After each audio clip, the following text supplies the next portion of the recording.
Hello students, welcome to Studynetic. मैं हूं पूजा मेहता और यहाँ पर हम क्लास 12 की अकाउंटिंग पढ़ रहे हैं, जिसमें chapter 4 change in profit sharing ratio among the existing partners के प्रैक्टिकल प्रॉब्लम्स मतलब एक्सरसाइज के सॉल्यूशंस कर रहे हैं टीएस ग्रेवाल की बुक के।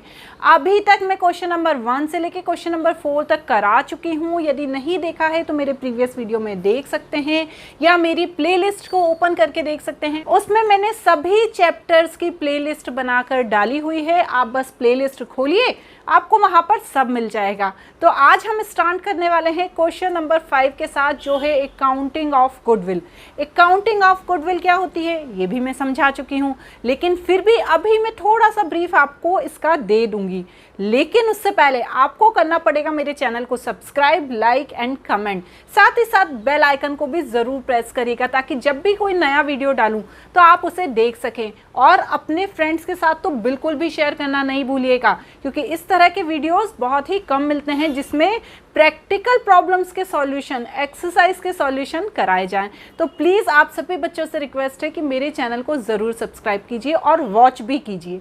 Thank you. चलिए, तो अब हम आ जाते हैं हमारे काम की बात पे। क्या है हमारे काम की बात? पहले वाली भी काम की ही बात थी, पर ये भी काम की बात है कि क्वेश्चन नंबर हम आज से 5 समझने वाले हैं, अकाउंटिंग ऑफ गुडविल।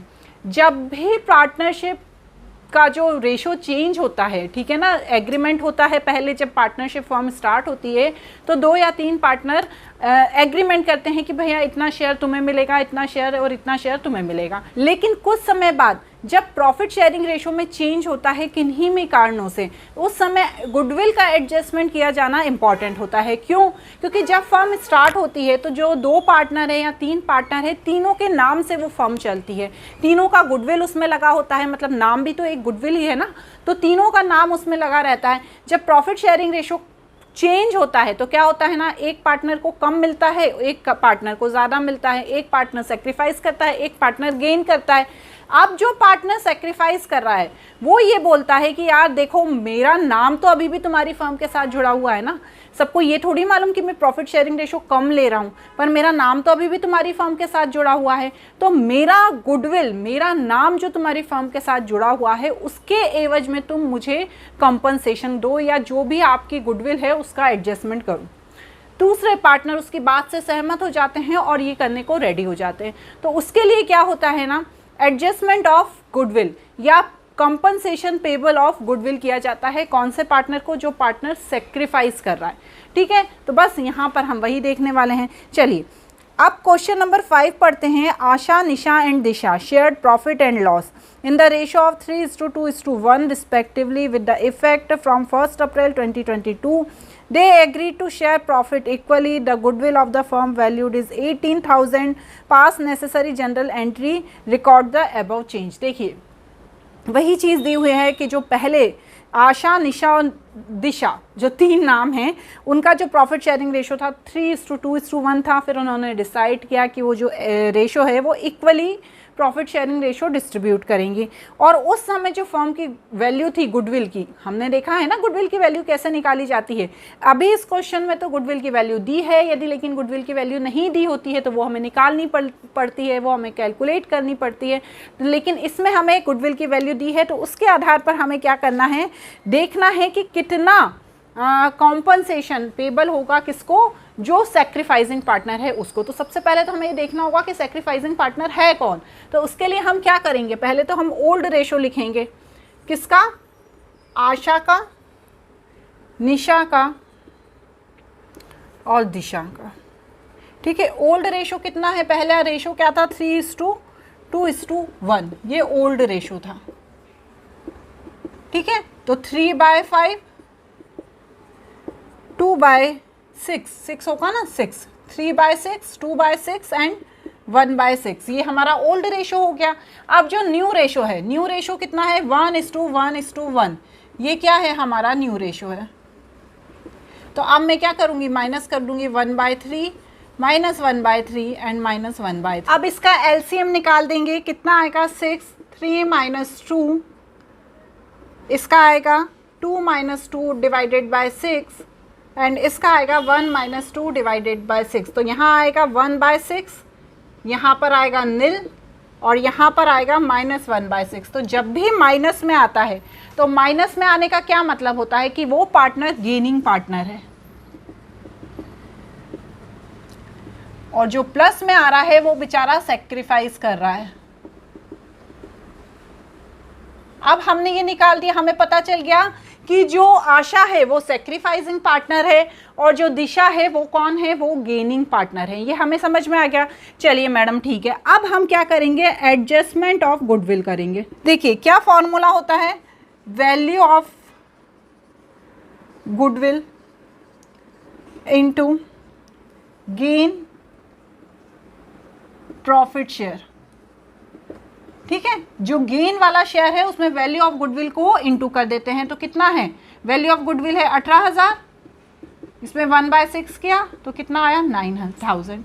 अब हमें क्या करनी है, जनरल एंट्री पास करनी है। तो आप पूरा फॉर्मेट बना के जनरल का, ठीक है ना, ऐसे ही नहीं पास कर देना, पूरा फॉर्मेट बना के और फिर आप जनरल एंट्री पास करेंगे। तो क्या करेंगे, जो गेन पार्टनर है उसको क्या कर देंगे, हम डेबिट कर देंगे। तो दिशा कौन है, गेन पार्टनर है, तो Disha's capital account debit and to Asha's capital account.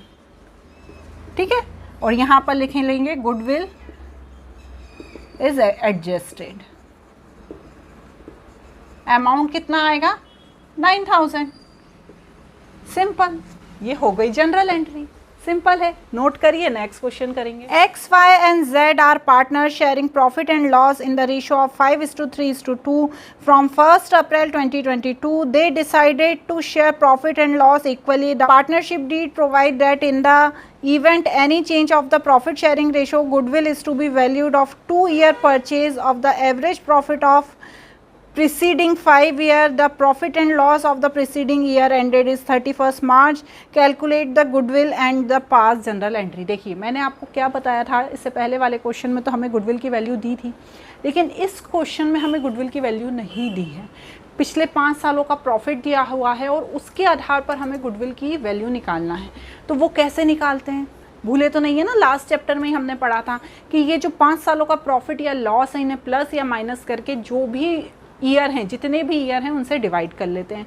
तो सबसे पहले हम स्टार्टिंग से इसे समझते हैं कि इसमें सबसे पहले जो रेशो था वो 5:3:2 था, और उसके बाद ये डिसाइड हुआ कि जो तीनों पार्टनर हैं, कौन, X, Y, Z, ये इक्वली अपना प्रॉफिट शेयर करेंगे। तो सबसे पहला हमारा काम क्या होना चाहिए, सबसे पहला हमारा काम ये होना चाहिए कि हमें ये देखना है कि कौन गेन पार्टनर है और कौन सेक्रीफाइसिंग पार्टनर है। चलिए, तो सबसे पहले मैं वही काम करूँगी, देखूँगी कौन सा गेनिंग पार्टनर है और कौन सा सेक्रीफाइसिंग पार्टनर है। ये है हमारा क्वेश्चन नंबर 6। तो सबसे पहले तो मैं पार्टनर्स के नाम लिख दूंगी X, Y, Z। ठीक है, न्यू रेशो क्या था 1:1:1 और ओल्ड रेशो क्या था 5:3:2। अब मैं क्या करूंगी, ये तीनों पार्टनर के पहले तो मैं ओल्ड रेशो लिख दूंगी। तो 5/10, 3/10 एंड 2/10। उसमें से मैं माइनस कर दूंगी कौन सा रेशो, नया रेशो कर दूंगी। बस निकालिए आप, एलसीएम निकालिए। तो क्या आएगा 30, 15 - 10, 5/30। फिर y का कितना आएगा 30, 9 - 10 -1/30। और z का कितना आएगा 30, 6 - 10 क्या आएगा 4 -4/30। ठीक है, तो ये हमारे तीनों के क्या निकल गए, जो सेक्रीफाइसिंग है उनका सेक्रीफाइस निकल गया। तो ये पहला वाला सेक्रीफाइसिंग पार्टनर है, और ये जो दोनों हैं ये गेन है, गेनिंग पार्टनर है। यहाँ तक तो मैडम हमको आता है, वो क्लियर भी हो गया है। ठीक है ना, सही बोल रहे हैं ना, मैं यहाँ तक तो आपको आता है। अब मेन क्या दिया है उसमें कि हमें क्या करनी है, अब निकालने से पहले, क्या निकालने से पहले, जो एडजस्टमेंट ऑफ गुडविल है उसको निकालने से पहले हमको पता होना चाहिए कि हमारे गुडविल की वैल्यू क्या है। तो अब हम क्या करेंगे, गुडविल की वैल्यू निकालेंगे। तो हम कैसे निकालेंगे, इसे आप देखिए 2 तरीके से लिख सकते हैं। इसे हम ऐसे भी लिख सकते हैं कि सबसे पहले मैंने लिख दिया कि वर्किंग नोट 1। ठीक है, इससे क्या होगा ना, जो चेक करेगा एग्ज़ाम के टाइम में आपको वो समझे, उसको समझने में इजी रहेगा। अब सेकंड हम लिख सकते हैं वर्किंग नोट 2। अब 2 वर्किंग नोट में मैं क्या करूँगी, जो गुडविल है उसकी वैल्यू निकालूंगी। तो मैं सबसे पहले तो क्या करूँगी, जो 5 सालों का मेरा गुडविल दिया है उसके लिए मैं निकालूंगी एवरेज प्रॉफिट। तो 5 सालों का क्या क्या है देखिए, 70,000 plus 75,000 plus 55,000 plus 35,000 and minus 10,000 और डिवाइडेड बाय मैं करूँगी 5। तो मेरा अमाउंट कितना आएगा, 2,25,000। उसको जब मैं 5 से डिवाइड करूँगी तो कितना आ जाएगा, 45,000। तो ये मेरी क्या निकल गई, ये मेरी निकल गया एवरेज प्रॉफिट। अब मुझे निकालना है गुडविल की वैल्यू, वैल्यू ऑफ गुडविल। तो कितने सालों के लिए बोला है, ये बोला है 2 सालों के लिए। तो मैं 45,000 में 2 का इंटू कर दूँगी, तो ये मेरी आ जाएगी गुडविल की वैल्यू कितनी, 90,000 आ जाएगी। अब इस 90,000 की हेल्प से मैं क्या करूँगी, एडजस्टमेंट ऑफ गुडविल करूँगी। तो अब वो मेरा कौन सा नोट होगा, वो मेरा होगा वर्किंग नोट 3। ठीक है, वर्किंग नोट 3। देखिए बच्चों, यहाँ पर एक बात को ध्यान रखना है हमें, एक्स वाई जेड 3 पार्टनर हैं। जो एक्स है वो सेक्रीफाइसिंग पार्टनर है, तो सेक्रीफाइसिंग पार्टनर क्या होगा, क्रेडिट होगा, और गेनिंग पार्टनर क्या होंगे, डेबिट होंगे। तो सबसे पहले तो मैं देख लूँगी कि जो सेक्रीफाइसिंग पार्टनर है ये कितने अमाउंट से क्रेडिट होगा। तो मैं यहाँ पर क्या लिखूँगी, amount to be credited to X capital. ठीक है, तो मैं कैसे निकालूंगी, 90,000 का 5/30 कर दूंगी। तो कितना आएगा, 15,000। तो ये कौन है मेरा, सेक्रीफाइसिंग पार्टनर। ठीक है ना, ये 15,000 वाला मेरा कौन है, सेक्रीफाइसिंग पार्टनर है। अब सेकंड क्या है, amount of debited to Y's capital. कितना है वो, 90,000 का मेरा वैल्यू ऑफ गुडविल है। इसमें मैं कितना निकालूंगी, 1/30। तो ये कितना मेरा अमाउंट आया, 3,000। तो ये कौन है मेरा, ये गेनिंग है, ये तो गेन है ना, मुझे पता ही है कि जो मेरा वाई है वो गेनिंग पार्टनर है, ये तो मुझे पता ही है। और नेक्स्ट क्या है, अमाउंट टू बी डेबिटेड, क्योंकि ये भी गेनिंग है, कौन सा वाला, जेड। तो इसका भी मुझे देखना पड़ेगा। तो 90,000 इंटू 4/30, तो ये मेरा आएगा 12,000। तो ये भी मेरा कौन है, गेनिंग पार्टनर है। ठीक है ना, तो मुझे अब ये पता चल गया कि जो मुझे अमाउंट करना है एक्स का क्रेडिट वो 15,000 का करना है, जो वाई और जेड का करना है वो 3 और 12,000 का करना है। तो बस मैं अब एंट्री कर दूंगी, क्या एंट्री करूंगी, Y's capital account debit, Z capital account debit to X capital,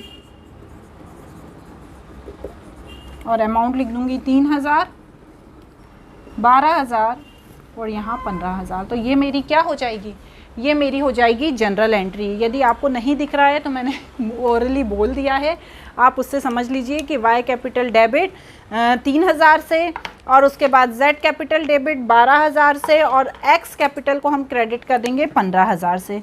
तो ये हो गई हमारी जनरल एंट्री। क्लियर हो गया। इस तरह से ही क्वेश्चन नंबर 6 को हमने